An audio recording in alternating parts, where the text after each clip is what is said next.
Happening right now, President Trump takes part in the annual Thanksgiving tradition of pardoning 2 lucky turkeys. And this year's birds, named Gobble and Waddle, were selected from a farm in North Carolina. Let's listen in to the president. Turkey. See how happy he is? In a few moments, I will grant a full, absolute, and unconditional presidential pardon to 2 handsome Thanksgiving turkeys. And this is their lucky day. This is a lucky day for them. But before going any further, I want to make an important announcement, because you remember last year, after a thorough and very rigorous investigation by Pam Bondi and all of the people at Department of Justice, the FBI, the CIA, the White House Counsel's Office, and the Department of Everything. We have a Department of Everything. You know what that is? I think that's called the White House. Into a terrible situation caused by a man named Sleepy Joe Biden. He used an auto pen last year for the turkey's pardon. So I have the official duty to determine, and I have determined, that last year's turkey pardons are totally invalid, as are the pardons of about every other person that was pardoned, other than, where's Hunter? No, Hunter's was good. That was the one pardon, Pam, that was good, right? The rest of them are all invalid. I don't know what the hell you're going to do about that, but now we're going to take a little of the joking. That is a mess. But they're hereby null and void. The turkeys known as Peach and Blossom last year have been located, and they were on their way to be processed. In other words, to be killed. But I have stopped that journey, and I am officially pardoning them. And they will not be served for Thanksgiving dinner. We saved them in the nick of time. This one has plenty of time, but they were saved in the nick of time. We're thrilled to be joined today by Vice President J.D. Vance, Second Lady Usha Vance, their daughter Mirabelle, and along with Attorney General Pam Bondi, Secretaries Marco Rubio, Scott Bessent, Pete Hegseth, Brooke Rollins, Howard Lutnick, Linda McMahon, Scott Turner, Administrator Lee Zeldin, who's done a great job. A nuclear power plant gets approved in less than a week. Okay? I'm only kidding, but pretty close to that. And we have more. Where's Lee? Stand up, Lee. One of my great superstars. Thank you. Used to take 20 years before you got rejected when you put in an application. Now we're doing it in a matter of weeks, right? And that's why we have the biggest plants anywhere in the world. We're leading in AI. We're leading in everything. Our auto plants are pouring back into our country. Wait till you see the jobs coming with them. But many of them are under construction. But Lee's done a great job in getting those approvals. I appreciate it very much. FBI Director Kash Patel has been very busy doing a great job. Also, thank you, Kash. Along with members of, see, you got a following, Kash. Along with members of Congress, and in particular, I want to mention Jason Smith and David Rozier. Where are those 2 guys? Come on, stand up, fellas. What good people. Jason knows more about the tax code than any living human being. He knows so much, we don't even want to hear about it, right? Too complicated. We're going to make it a simpler code. But we did in the great big beautiful bill that was just passed. Your imprints all over that, and it's amazing. The biggest tax cuts in the history of our country for middle-income people. The biggest tax cuts in the history of our country for middle-income people. And the biggest jobs bill ever passed. And nobody thought we could get that one done. I'm glad. And we actually put 4 years, actually probably 8 or 10 years, but we put 4 years worth of material into one great big beautiful bill.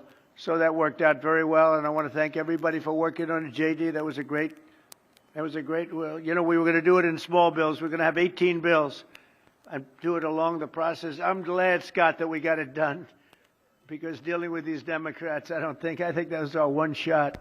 But we have it all in one great big beautiful bill. Thanks as well to the chairman of the National Turkey Federation and the CEO of Butterball. That's a big deal. Jay Jandren. Where's Jay? Thank you. Stand up, Jay. Thank you very much. Along with his wife, Leslie, and their 3 children, as well as the farmer who raised these 2 magnificent birds, Travis Pittman and Wayne County, North Carolina. I won Wayne County by a lot. That means you had to vote for Trump, I think. I won by 92%. I like Wayne County. They're doing all right, right? It's going to be saved. The turkeys being pardoned today go by the names of Gobble and Waddle. When I first saw their pictures, I thought we should send them, well, I shouldn't say this. I was going to call them Chuck and Nancy. But then I realized I wouldn't be pardoning them. I would never pardon those two people. I wouldn't pardon them. I wouldn't care what Melania told me. Darling, I think it would be a nice thing to do. I won't do it, darling. These are two of the largest turkeys ever presented to an American president, over 50 pounds each. It's the largest we've ever had. And those are big turkeys. Are they as good as the normal-sized turkey? Better or as good? Do they tend to be a little fatty, maybe? No, he said no. He knows the turkey business. Anyway, despite their size, Secretary Kennedy has formally certified that these are the first ever Maha turkeys. I don't know if I agree with that. These are Maha. In other words, they could be fat, but they're still Maha. They've been fattened on a steady diet of grass, beef, to allow the smoothies and all of the other things that they've been eating for this occasion. This was a really big occasion. But they've eaten every fattening food that you can eat. We wanted to really make them special, and they really are. They're like record-setting. I've never seen a turkey that big before. Are they violent at all? Will they attack as I walk over? Because if they were, I'll stay right up here. But as you know, we're a tough-on-crime administration. We are tough on crime. You know, our border had 0 people coming in for the last 7 months, right? 0. I mean, even I find that hard to believe. They had millions and millions of people pour into our border from prisons, from mental institutions, gang members, drug dealers. They poured in to our country like we were stupid people. We're not stupid people anymore. But nobody's ever seen anything. The job that they've done on the Tom Homan, Kristi Noem, the whole group, the job they've done on the border is almost like a miracle. We have... And the people that make these statistics that said 0, they've said 0 for the last 7 months. It has to be like a few people got in, but they say 0. And they're radical left Democrats to do the scoring. So I can't imagine they did that for us. The truth is, we have no people coming into our country illegally. It's an amazing statistic, and I'm very proud of it. And we have the most people working in the United States today, by far, than we ever had in the history of our country. So those are all good numbers. But instead of pardons, some of my more enthusiastic staffers were already drafting the paperwork to ship Gobble and Waddle straight to the terrorist confinement center in El Salvador. And even those birds don't want to be there. You know what I mean. It was a tough... I'd like to thank the president of that country. They do a rather efficient job. It's got to be the largest prison in history. I've never seen anything like it. And a lot of people are behaving on our streets now. You know, Washington, D.C. is considered a safe zone.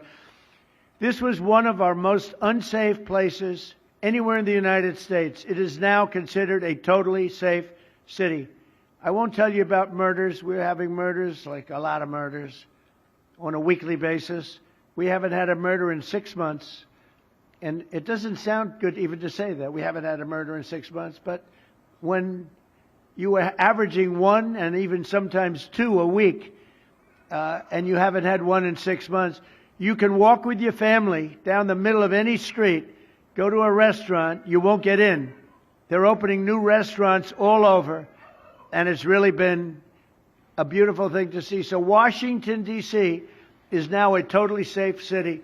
And a year ago, it was a criminal mess. We removed, Pam, 1,700 people, career criminals, and people that came to this city from Venezuela and many other places. They were let out of prisons, and they came here. There were Tren de Aragua, a lot of Tren de Aragua, that's from Venezuela. And we got them all the hell out of our country, or they're in prisons now. And you can walk down any street in Washington, and you're going to be just fine. And I want to thank the National Guard. I want to thank Pete Hegseth. The job you've done here is incredible. And I hear you having the same kind of success in Memphis, Tennessee. we had an even worse situation. And Memphis crime is down 64% in 3 weeks. And by the time you have 4 or 5 weeks, you're going to have it down almost where there won't be crime. And we could do that in Chicago, by the way, if they would let us. If the mayor was a low IQ person, but he should understand this. This is a very serious thing. You saw all the crime that took place last night, the night before. The woman with the burning, they burned the woman. To be talking about that now, they burned this beautiful woman riding in a train. A man was arrested 72 times. 72 times, think of that. And they'll let him out again. The liberal judges will let him out again. But we're ready to go. You know, we've been moving toward Chicago. We have a governor that thinks it's wonderful that only like 7 people were killed this week. But we are moving toward doing it, and we're going to, if crime gets, it's horrible what's happening in Chicago. We could make Chicago a safe city in a period of 4 weeks. In a period of 8 weeks, 9 weeks, 10 weeks, it would be totally safe. And the people of Chicago want us to go there. And if you look at the crime that's taken place in Chicago in the last 2 weeks, just take a look. It's on the front page of every newspaper. It's out of control. The mayor is incompetent, and the governor is a big fat slob. He ought to invite us in, say, please make Chicago safe. We're going to lose a great city if we don't do it quickly. Make Chicago. We'll do the same thing as we did in D.C., the same thing as we did everywhere we've gone. It's become almost instantly safe.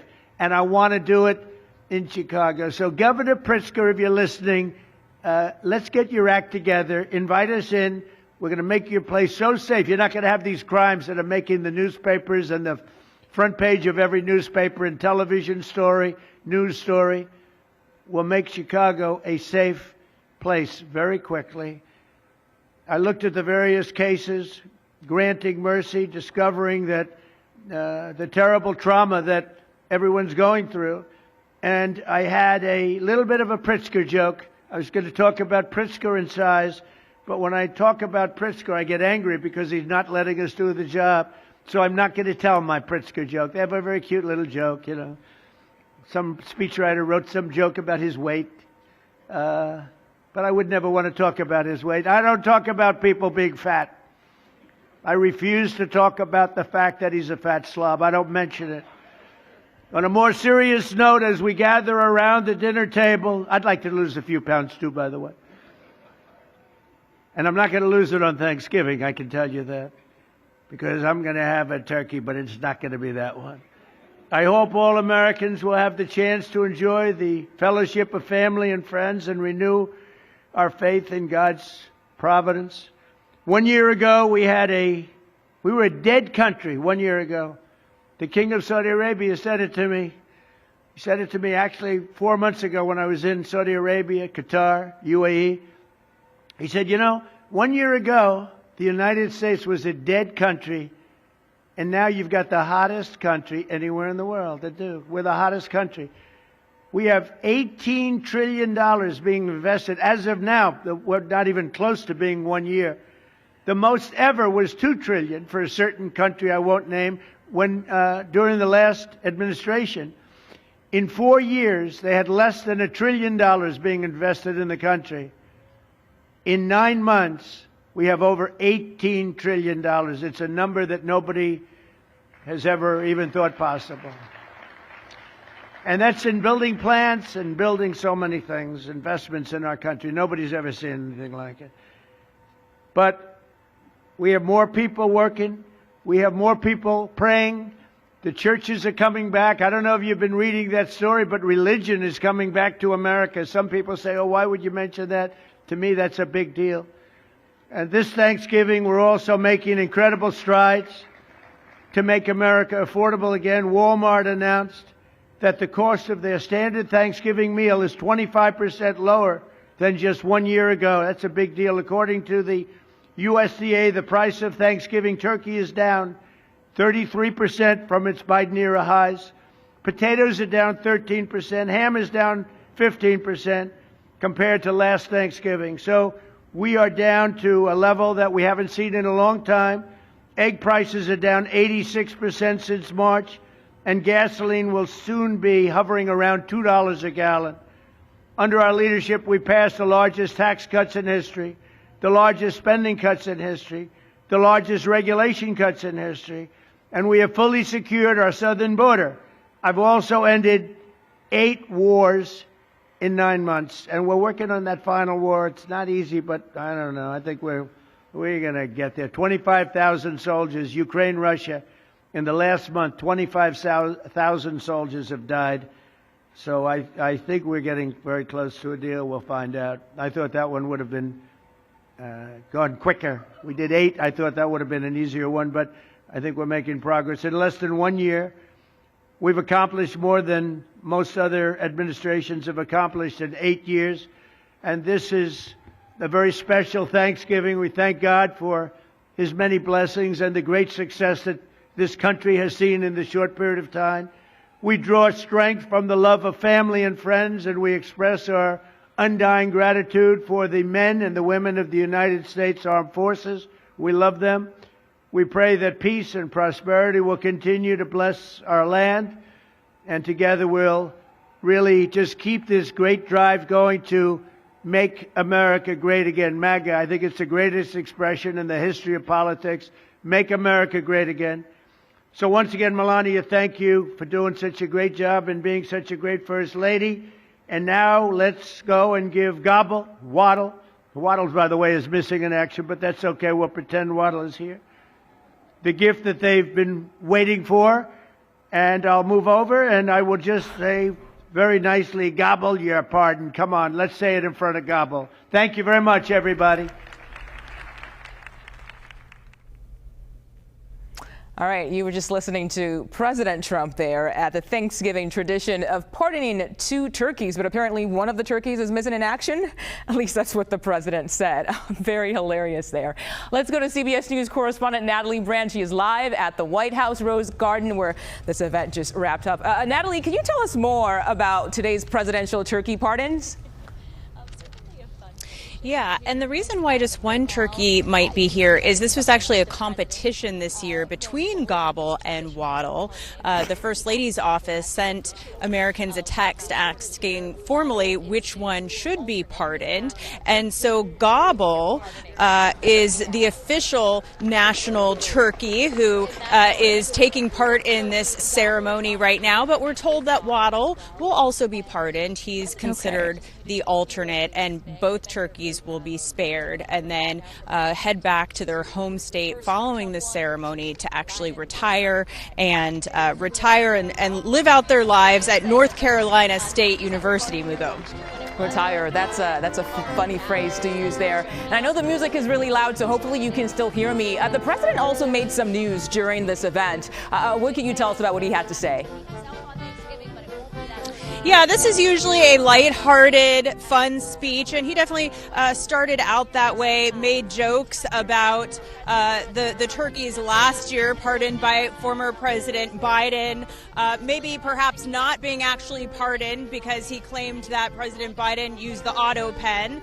But then he also went into, what the administration would tout as their accomplishments over the past year. And of course, we were carefully listening for any news on Ukraine and Russia, while, as you've been reporting, these top-level negotiations are underway. He didn't give any specifics or details about a status update, but did allude to it, saying he hopes that we are getting closer to a deal.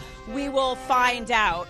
He also talked about, touted the safety of Washington, D.C. following, the deployment of the National Guard here. And he made some news on the topic of Chicago, again, criticizing the mayor of Chicago, the governor of Illinois, J.B. Pritzker, and saying that he could make Chicago and Illinois safe if those leaders would invite him into the state, saying that he could do it in a matter of weeks, saying, that they were moving towards deployments in Chicago and that he still has this open invitation to those leaders, Mugo. All right, Natalie Brand at the White House for us today. Thank you so much for your time.